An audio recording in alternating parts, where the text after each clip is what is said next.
प्यारे विद्यार्थियों, पिछले वीडियो में हमने कठोपनिषद के प्रथम अध्याय की प्रथम वल्ली का सार आपको ये कंटेंट के साथ उपलब्ध कराया था। आज के इस कालांश में प्रथम अध्याय की द्वितीय वल्ली का सार बताने का प्रयास करते हैं। आप भलीभांति जान चुके होंगे कि कठोपनिषद का मुख्य प्रतिपाद्य विषय आत्मतत्व का निरूपण कराना है। नचिकेता ने अपने 3 वरदानों में तीसरे वरदान में आत्मज्ञान, आत्म साक्षात्कार, परम ब्रह्म विषयक जिज्ञासा की थी और यमराज ने एक सच्चे साधक के रूप में उसकी नचिकेता की परीक्षा ली और उसमें उनको उत्तीर्ण पाया। तब उन्होंने उसके लिए आत्मज्ञान देना प्रारंभ किया। कठोपनिषद प्रथम अध्याय की प्रथम वल्ली के अंत में यमराज ने जब नचिकेता के मुंह से ये सुना कि ये बालक तात्विक जिज्ञासा वाला है, उसने उन प्रलोभनों को ठुकरा दिया और उन्हें बिल्कुल नहीं माना जिसे आम लोग, साधारण लोग जीवन में मांगते हैं। तब उन्होंने उसके द्वार खोले, आत्मतत्व की रहस्यता का बोध कराना प्रारंभ किया। उसके प्रारंभ में यमराज कहते हैं कि हे नचिकेत, श्रेयश्च प्रेयश्च, ये जो श्रेयस और प्रेयस है, प्रेयस मार्ग है, एक इंद्रियों को लुभाने वाला सुख का मार्ग है, भौतिक सुख सुविधाओं का, और दूसरा श्रेयस मार्ग है। तो ये दोनों मिलते हैं जीवन में मनुष्य को, श्रेयस भी प्राप्त होता है, प्रेयस भी मिलता है। अलग अलग विषयों में दोनों प्राप्त होते हैं, किंतु बुद्धिमान मनुष्य उन दोनों का भलीभांति विवेचन करके उनका तात्विक अंतर मालूम करके विवेकी लोग, बुद्धिमान लोग श्रेयस को चुनते हैं, प्रेयस को नहीं चुनते हैं। ध्येय रूप में श्रेयस को चुनना।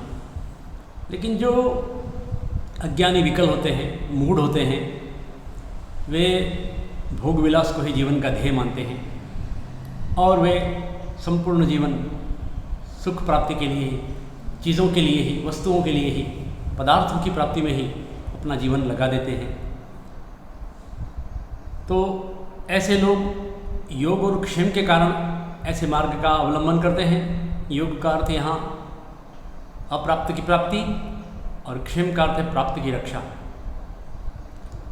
तो जो नहीं पाया उसको पालें और फिर घरों में इकट्ठा करके पूरी जीवन उसका संरक्षण, उसकी सुरक्षा के लिए चिंता करते रहें। तो यहाँ योग और क्षेम का अर्थ सामान्य गृहस्थियों के लिए है जो प्रेयस में ही उलझे रहते हैं, अविद्या में ही उलझे रहते हैं। एक श्लोक में बताया गया है ईशावास्योपनिषद की कि अंधे नेव नीयमाना यथांधा। ये जो अविद्या में वर्तमान रहते हैं लोग और दंद्रम में माना, ये देखिए भटकते रहते हैं, वे वैसे ही हैं जैसे अंधे लक्ष्यहीन होकर चलते हैं और उन्हें कंधा देने वाले भी अंधे होते हैं। अर्थात वो जिनका सहारा लेते हैं उन्हें भी नहीं पता है लक्ष्य क्या है, मार्ग क्या है। तो अंधे ने वनीयमाना यथांधा। तो ये भोग विलास का मार्ग प्रेयस मार्ग है, अच्छा लगता है, लेकिन इसी को लक्ष्य मान लेना मूर्खता है, मंदता है, मूढ़ता है। यमराज ने द्वितीय वल्ली, प्रथम वल्ली के प्रथम अध्याय की द्वितीय वल्ली में इस प्रकार का श्रेयस और प्रेयस का विवेचन करने के बाद, अंतर प्रतिपादित करने के बाद उन्हें इस प्रकार बताया है कि जो लोग श्रेयस को चुनते हैं निश्चित रूप से बुद्धिमान हैं, उनका लक्ष्य अध्यात्म योग है।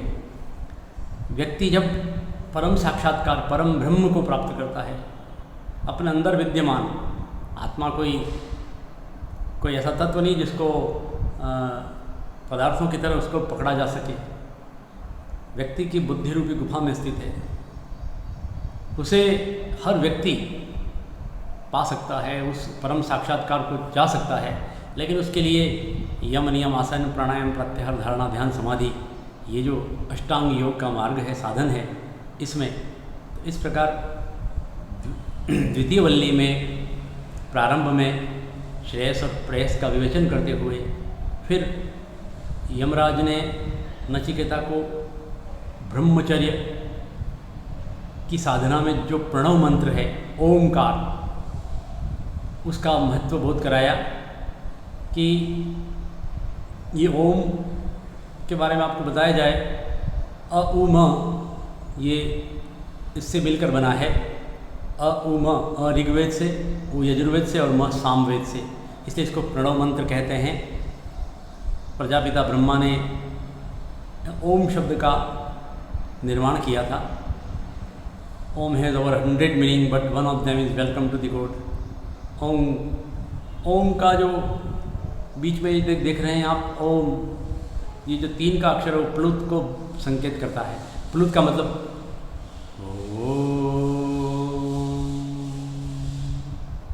ये बीज मंत्र है। बीज मंत्र का तात्पर्य, जब हम ब्रह्मनाद से उस ओम का उच्चारण करते हैं, खास करके इसका स्थान ये हमारे यहाँ दोनों भवों के बीच में ये जो आज्ञा चक्र है, आज्ञा चक्र की साधना करते समय ओम का, बीज मंत्र का 7 बार उच्चारण करते हैं। श्वास प्रश्वास अर्थात पूरक कुंभक रेचक की जो स्थिति है, तो श्वास लेते हुए जितना समय हम मान लिया कि 2 सेकंड के लिए, 4 सेकंड के लिए श्वास लेने में लगा रहे हैं, तो हमें 8 सेकंड तक स्थायी रखना है। 8 डबल यानी कि दुगुना, 2 उसका दुगुना हमें यहाँ उसको रोकना है। उस अवधि में हमको ओम का उच्चारण भी करना है इस तरह से। और जब श्वास निकालते हैं उस समय उसका दुगुना भाग, रोकने में 4 गुना और श्वास निकालते हैं उसमें दुगुना। इस प्रकार ये पूरक कुंभक रेचक 3 जो स्तर हैं प्राणायाम के, उस प्राणायाम में ओमकार के महत्व का बोध कराते हुए यमराज नचिकेता को उसका आत्म साक्षात्कार की दिशा में ये जो साधन है, अक्षर ब्रह्म की साधना है,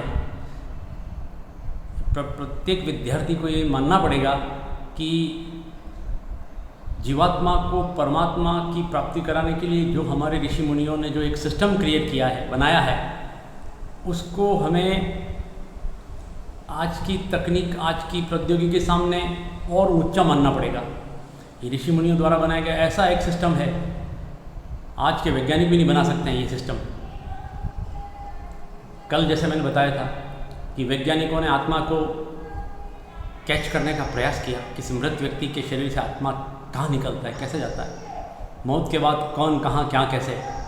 लेकिन वो वैज्ञानिक यह पता नहीं कर सके कि आत्मा निकलता है शरीर से तो फिर जाता कहाँ है।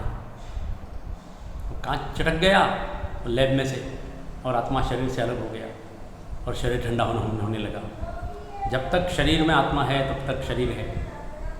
तो इस आत्म तत्व की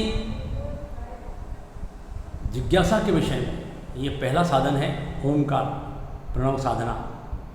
ब्रह्मचर्य अवस्था में 1 से 25 वर्ष तक की जो अवस्था है उसमें आजकल इसे मेडिटेशन नाम दिया जाता है, ध्यान योग। और इसमें केवल ओम अक्षर परम ब्रह्म है, ओम पद है।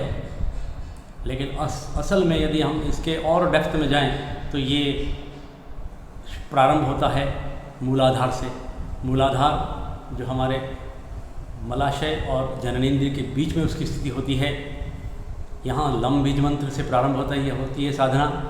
लाल रंग का अनुभव करते हुए उसके ऊपर उठते हैं। नाभि से 2 अंगुल नीचे स्वादिष्ठान चक्र है, सिंदूरी वर्ण का स्वादिष्ठान चक्र, इसका बीज मंत्र वम बीज मंत्र है। लम के बाद वम बीज मंत्र, उसके बाद नाभि से 2 अंगुल ऊपर मणिपुर चक्र है, इसका पीला वर्ण है। मणिपुर चक्र अग्नि तत्व का प्रतीक है। और यहाँ पर रम बीज मंत्र से हम 7 बार साधना करते हैं, धीरे धीरे ऊपर उठते हैं। वही श्वास लेना, श्वास की साधना, श्वास पर ध्यान देना है, शरीर को पता नहीं चलना चाहिए। ये है प्राणायाम, ये है ध्यान। हम दूसरे व्यायाम में तो शरीर को हिलाते हैं, लेकिन यहाँ शरीर पर ध्यान कम देना है, अपने श्वास पर ध्यान देना है। श्वास लेना, शरीर हिलना डुलना नहीं चाहिए। लम बीज मंत्र, वम बीज मंत्र, रम बीज मंत्र, उसके बाद हृदय स्थान, ये जो हार्ट है हमारा, वहाँ केंद्र, शरीर का केंद्र है, वहाँ पर यम बीज मंत्र की साधना की जाती है। हरे रंग का यह स्वादिष्ठान अनाहत चक्र है, इसको अनाहत चक्र कहते हैं। उसके बाद कंठ में, यहाँ कंठ में विशुद्धि चक्र है और इसका बीज मंत्र हम है। आसमानी रंग का यह है हम बीज मंत्र।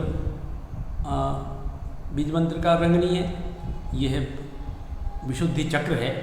उस विशुद्धि चक्र का वर्ण आसमानी है। ऐसा वर्ण, आसमानी वर्ण को फैलता हुआ अनुभव करना है।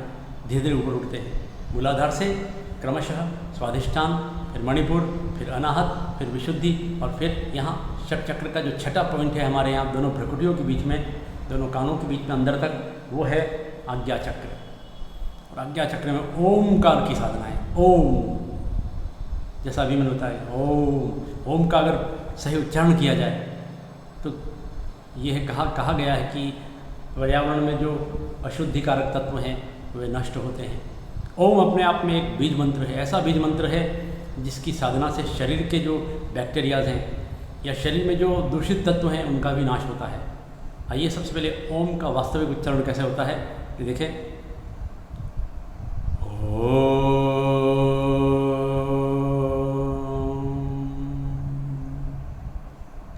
एक बार और।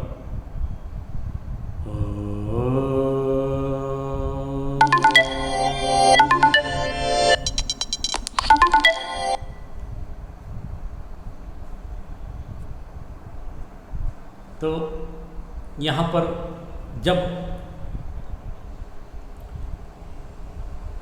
हमने यहाँ देखा कि यमराज ने नचिकेता को प्रणव मंत्र की महत्ता का बोध कराया, उसके बाद उन्होंने आत्म तत्व विषयक उपदेश भी देना प्रारंभ किया। आत्मा के बारे में बहुत एक से बढ़कर एक कारिकाएँ हैं, किंतु खास करके जो द्वितीय वल्ली में बातें आई हैं उनमें एक है अणुः रणीयान महतो महीयान आत्मा से जंतुर निहितो गुहायान तमः क्रतु पश्यति वीत शोक होकर के, कर्तव्य कर्म के बंधन से रहित होकर के जो साधक कर्म करता है वही इस आत्मा को देख सकता है, अनुभव कर सकता है। हर व्यक्ति ब्रह्म साक्षात्कार नहीं कर सकता है। जो विद्या में लगा हुआ है, जो श्रेयस मार्ग के पथ पर आरूढ़ है, जिसे इंद्रियां लुभाती नहीं है, ऐसा साधक इस अणु से अणुत्तर और महान से महत्तर इस महान विषय को प्राप्त कर लेता है, ऐसा यमराज ने बताया है। यह आत्मा न जायते म्रियते वा कश्चिन बभूव कश्चित, कुछ गीता और इसके श्लोक एक जैसे हैं। यमराज ने नचिकेता को आत्मा की अमरता का बोध कराया इस रूप में, जब यही श्लोक गीता में भी है, लेकिन यहाँ है, वहाँ है नायम भूत्वा भविता वायम भवान भूय, यहाँ है नायम कुतश्चिन्न बभूव कश्चित, अर्थात न यह कहीं से हुआ है और न आगे कहीं होकर के होने वाला है। न जायते, न यह जन्म लेता है, न म्रियते, न इसकी मृत्यु होती है, न आत्मा मरता है। शरीरे हन्यमाने अयम न हन्यते, शरीर के मारे जाने पर भी यह आत्मा नहीं मरता है। इस प्रकार का ऐसा विराट, ऐसा अनुपम आत्मज्ञान का बोध द्वितीय वल्ली में यमराज कराते हैं। तो कुल मिलाकर के द्वितीय वल्ली में आत्मा की अमरता से संबद्ध आधा भाग है। आधे भाग में हम कहें तो ओमकार की महत्ता का बोध कराया यमराज ने, प्रणव मंत्र ओमकार, और कुछ श्लोकों में आत्मा की अमरता का बोध कराया है। एक और श्लोक है जो गीता और उसमें यथावत है, वो है कि उभौ न विजानीतो नायम हन्ति न हन्यते, यह एनम व्यक्ति हंतारम यश्चैनम मन्यते हतम। जो इस आत्मा को हंता और जो हतम, न तो आत्मा स्वयं मरता है न किसी को मारता है, न यह किसी को मारता है न स्वयं मरता है। नायम हंति न हन्यते। इस प्रकार आत्मा की अमरता का एक बहुत शानदार, बहुत अच्छा प्रतिपादन यहाँ किया गया है। मैं आपको आगे से अगले वीडियो में कठोपनिषद के श्लोकों का हम ज्ञान कराएंगे, बोध कराएंगे। तब तक ओम नमो नमः।